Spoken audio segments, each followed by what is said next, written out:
Shalom मेरे प्यारे भाइयों और बहनों, प्रभु यीशु मसीह के अनमोल और पवित्र नाम में आप सभी का स्वागत है। आज मैं आपसे एक ऐसा विषय साझा करने जा रही हूँ जो शायद इस समय पूरी दुनिया का सबसे महत्वपूर्ण विषय है। मैं आपसे एक छोटा सा प्रश्न पूछना चाहती हूँ। क्या आपने कभी रात को समाचार देखते हुए अचानक अपने मन में यह सोचा है कि आखिर इस दुनिया को हो क्या गया है? हर तरफ युद्ध, हर तरफ नफरत, हर तरफ धोखा और हर तरफ डर, हर तरफ आंसू। ऐसा लगता है जैसे दुनिया पहले जैसी रही ही नहीं। बचपन में हम सुनते थे कि लोग एक दूसरे की मदद करते थे, रिश्तों में प्यार था, लोगों के दिलों में दया थी। लेकिन आज भाई भाई का दुश्मन बन गया है। बच्चे अपने माता पिता की बात नहीं सुनते, पति पत्नी के रिश्ते टूट रहे हैं, लोगों के पास पैसे हैं लेकिन मन में शांति नहीं है। ऐसा क्यों हो रहा है? क्या यह केवल एक संयोग है या फिर बाइबल ने इन सब बातों के बारे में पहले ही बता दिया था? भाइयों और बहनों, आज की यह वीडियो किसी को डराने के लिए नहीं है। मैं आपको डराना नहीं चाहती, मैं केवल परमेश्वर के वचन की ओर आपको ले जाना चाहती हूँ।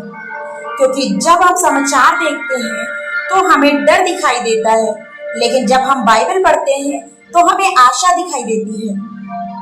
आज बहुत से लोग भविष्य जानने के लिए ज्योतिषियों के पास जाते हैं।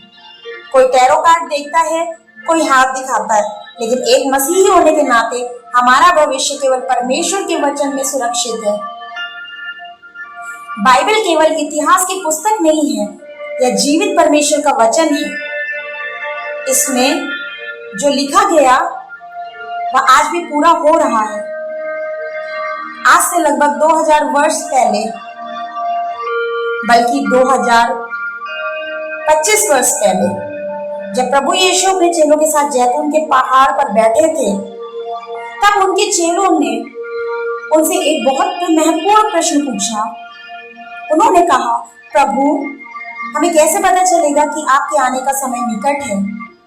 सोचिए, यदि आज आपको यह अवसर मिले कि आप सीधे प्रभु यीशु से कोई एक प्रश्न पूछ सके, तो शायद हम में से बहुत से लोग यही पूछेंगे, प्रभु आप कब आएंगे? और उसी प्रश्न का उत्तर प्रभु यीशु ने मत्ती अध्याय 24 में दिया।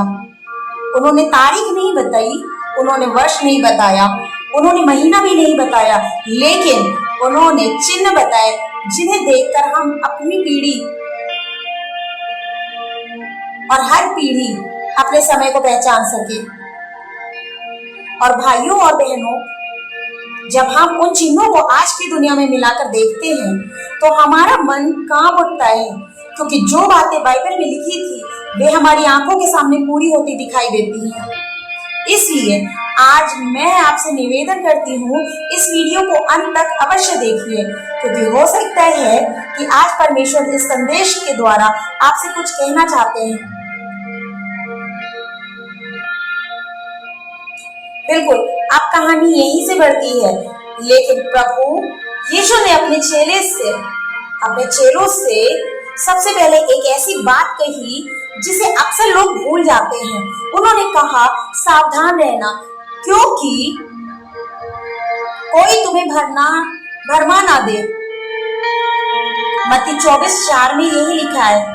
सोचिए, प्रभु ने सबसे पहले युद्ध, भूकंप या महामारी की बात नहीं की।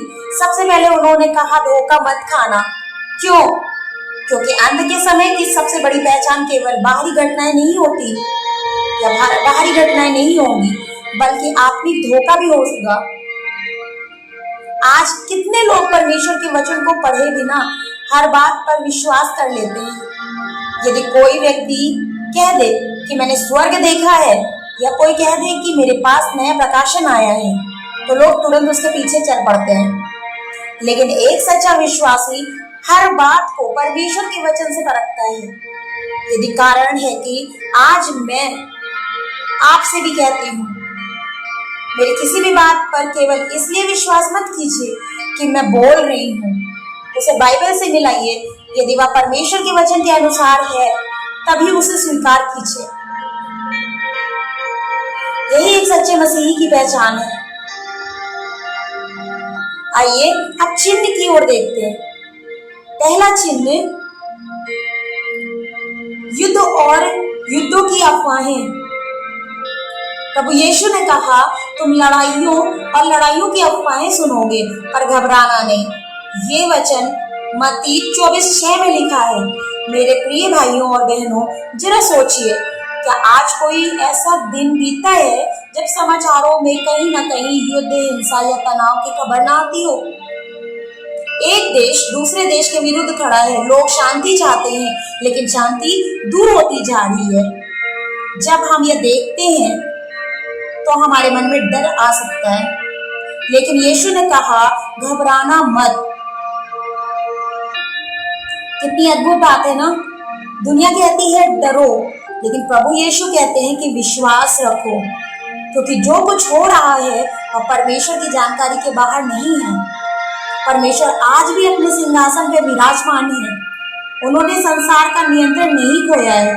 इसलिए यदि आपके जीवन में कोई भी तूफान चल रहा है, यदि आपको लगता है कि परिस्थितियां आपके हाथ से निकल रही हैं, तो याद रखिए, जिस प्रभु ने संसार को अपने हाथों में रखा है, वही प्रभु आपका हाथ भी थामे हुए हैं। दूसरा चिन्ह, प्राकृतिक आपदाएं। यीशु ने कहा, जगह जगह अकाल और भूकंप होंगे। इसका जिक्र मत्ती 24:7 में लिखा है। आज हम देखते हैं कहीं भूकंप, कहीं भयानक बाढ़ आती है, कहीं सूखा पड़ता है, कहीं जंगलों में आग लग जाती है, कहीं भूकंप ने पूरे शहरों को हिला दिया है। और लोग पूछते हैं, क्या परमेश्वर नाराज है? बाइबल हमें एक गहरी बात सिखाती है। रोमियो 8:22 कहता है कि सारी सृष्टि करा रही है, इस संसार पर पाप का प्रभाव पड़ा है। इसलिए केवल मनुष्य ही नहीं, पूरी सृष्टि भी उस दिन की प्रतीक्षा कर रही है जब प्रभु यीशु फिर आएंगे और सब कुछ नया कर देंगे। यही कारण है कि एक विश्वासी इन घटनाओं को केवल समाचार की तरह नहीं देखता, वह उन्हें एक स्मरण के रूप में देखता है कि हमारा स्थायी घर ये संसार नहीं है। हमारा वास्तविक घर प्रभु यीशु के साथ है और इसलिए हमें हर दिन अपने जीवन की जांच करनी चाहिए। क्या मैं परमेश्वर के साथ चल रहा हूँ? क्या मैं क्षमा करता हूँ?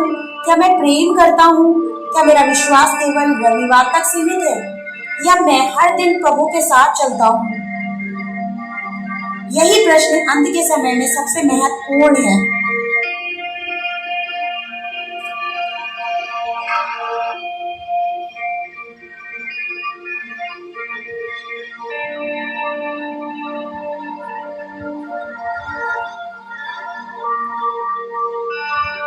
और भाइयों और बहनों, जब हम आज की दुनिया को देखते हैं तो एक और चिन्ह हमारे सामने स्पष्ट दिखाई देता है। वो है तीसरा चिन्ह, महामारी और अकाल।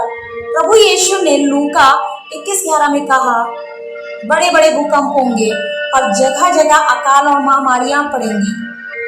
कुछ वर्ष पहले पूरी दुनिया ने एक ऐसी महामारी देखी जिसने अमीर और गरीब, बड़े और छोटे, हर देश को हिला दिया।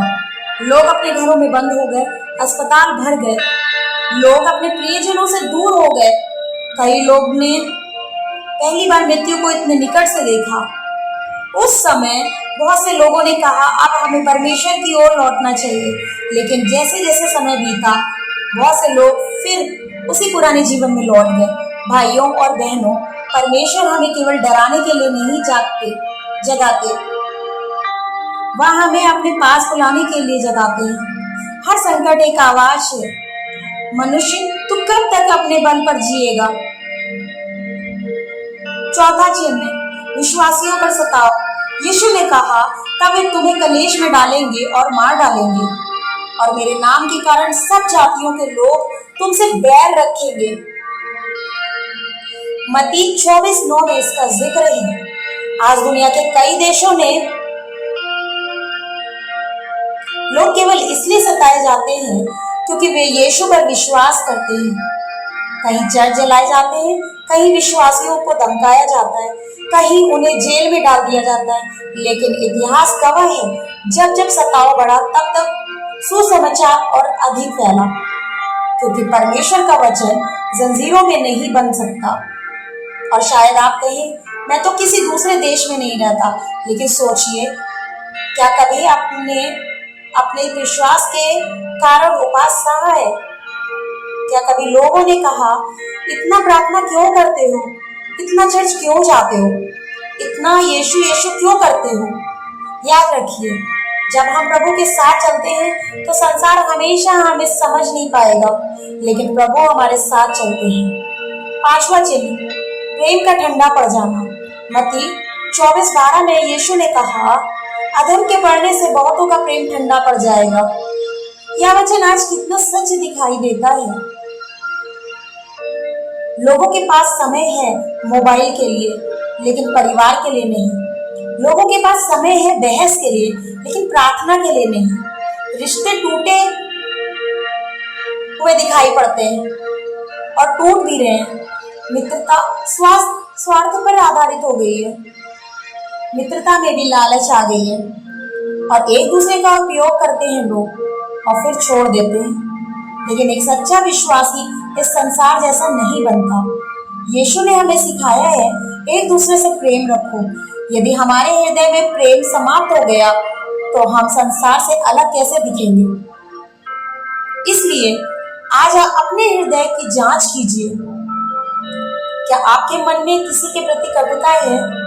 क्या आप किसी को क्षमा नहीं कर पा रहे हैं? क्या आपका प्रेम ठंडा पड़ गया है? यदि हाँ, तो आज ही प्रभु से कहिए, प्रभु मेरे हृदय को फिर से प्रेम से भर दे। अब हम छठा चिन्ह देखेंगे, झूठे भविष्यवक्ता। यस, झूठे भविष्यवक्ता। यीशु ने कहा, बहुत से झूठे भविष्यवक्ता उठ खड़े होंगे और बहुतों को भरमाएंगे। मत्ती 24:11 में इसका जिक्र किया गया है। आज इंटरनेट पे कितनी आवाजें हैं। हर कोई स्वयं को शिक्षक कहता है। हर कोई दावा करता है कि उसके पास विशेष प्रकाशन है। हर कोई सिखा रहा है, हर कोई प्रभु के वचन को बता रहा है, कोई अपने तरीके से और कोई प्रभु के तरीके से।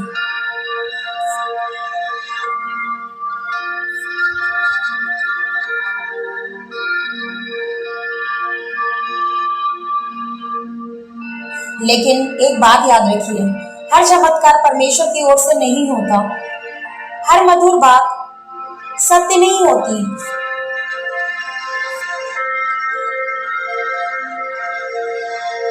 सच्चाई की पहचान केवल एक है, परमेश्वर का वचन।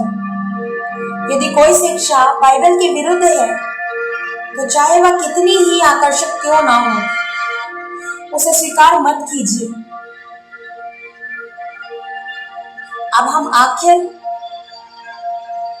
चिन्ह की ओर चलेंगे, आखिरी चिन्ह की ओर जानेंगे, जो 7वां चिन्ह है। यीशु ने कहा, राज्य का यह सुसमाचार सारे जगत में प्रचार किया जाएगा, तब अंत आएगा। और इसका जिक्र मत्ती 24:14 में लिखा है। सोचिए, आज मोबाइल फोन के माध्यम से सुसमाचार गांव-गांव पहुंच रहा है। यूट्यूब, फेसबुक, इंटरनेट, इन सब के द्वारा परमेश्वर का वचन उन लोगों तक पहुंच रहा है जो कभी चर्च तक नहीं पहुंच पाते थे। शायद आप सोचते हैं कि आपकी छोटी सी वीडियो का क्या महत्व है, लेकिन कौन जानता है, किसी रात कोई टूटा हुआ व्यक्ति आपकी आवाज सुन रहा हो, कोई रोता हुआ मनुष्य परमेश्वर की खोज में हो और आपकी वीडियो उसके लिए आशा बन जाए। इसलिए हिम्मत मत हारो। और अब अंत में मैं आपसे एक बात पूरे प्रेम से कहना चाहती हूँ कि भाइयों और बहनों, इन चिन्हों का उद्देश्य हमें डराना नहीं, बल्कि तैयार करना है।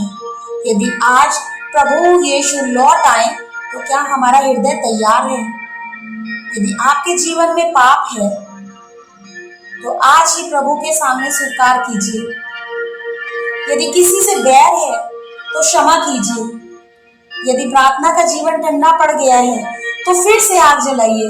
आइए हम अंत में सब मिलकर प्रार्थना करें कि प्रभु हमें तैयार करें। हे प्रभु यीशु, हम आपके सामने आते हैं। हमारे हृदयों को जांचिए। जहां हम आपसे दूर हो गए हैं, हमें वापस अपने पास ले आइए। हमारे विश्वास को दृढ़ कीजिए। हमारे प्रेम को नया जीवन दीजिए। हमारे प्रेम को नया कीजिए और हमें आपके आने के लिए तैयार कीजिए। हम अपने जीवन को आपके हाथों में सौंपते हैं। यीशु के नाम में प्रार्थना को मांगते हैं, आमीन। प्यारे मसीह भाई बहनों, यदि यह संदेश आपके हृदय को छू गया हो तो इसे दूसरों तक अवश्य पहुंचाइए। वीडियो को लाइक करिए, शेयर करिए ज्यादा से ज्यादा, चैनल को सब्सक्राइब करिए और अपनी कोई भी गवाही या प्रार्थना निवेदन कमेंट बॉक्स में जरूर लिखिए। अगर आपके कोई प्रार्थना निवेदन नहीं है या आपके पास कोई गवाही नहीं है तो कृपया हालेलुया या आमीन जरूर लिखिए। प्रभु यीशु आपको आशीष से भरे। शालोम।